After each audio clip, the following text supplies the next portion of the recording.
What you are about to hear is the story of an ideal, of triumph and despair, of joy and sadness, politics and piracy, innovation, rebellion, and dedication.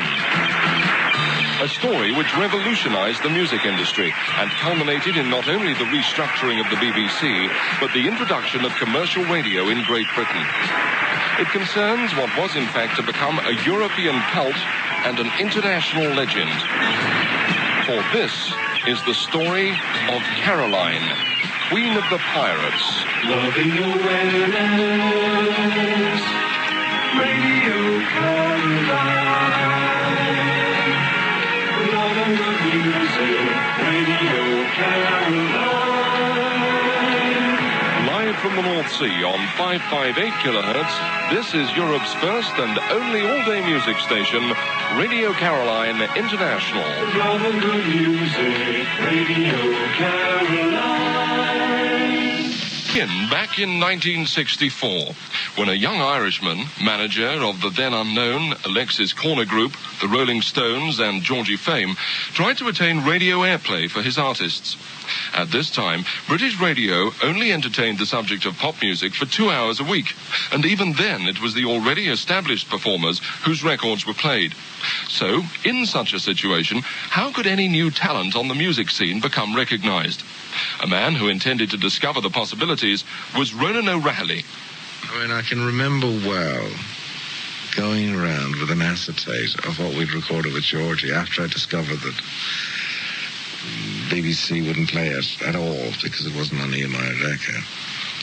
And you just suddenly discover that the whole thing was locked up. And I remember going around to Luxembourg that had a few hours at night.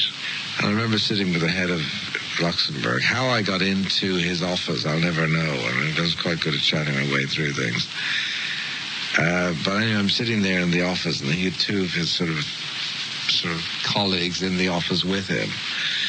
And I'd said to him, look, here's an acetate. How many times, can I get? I mean, I just innocently thought, I suppose, at that time, that brought your acetate around and said, look, will you play this? Because I knew I needed airplay in order for the thing to function. When I said it and put the acetate on the table, and then I finished sort of rabbiting, like, about the number of plays I'd get, all the other two had pretended they weren't listening.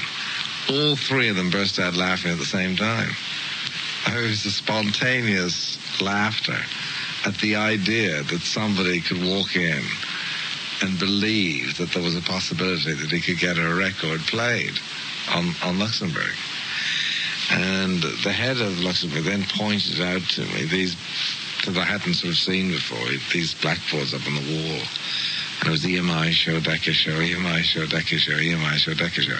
And I remember thinking of that, just that second, I went through, and the thought was, and I said to him, I said, do you mean that every record that I've ever heard on Luxembourg has been paid for?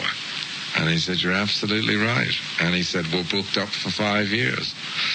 And I said, as a follow-up to that, I said to him, well, it looks like we'll have to start, a radio station. And from the laughter from the three of them, they got very uptight. Just the fact that I said that. They didn't believe for a second that one had any intention of doing that.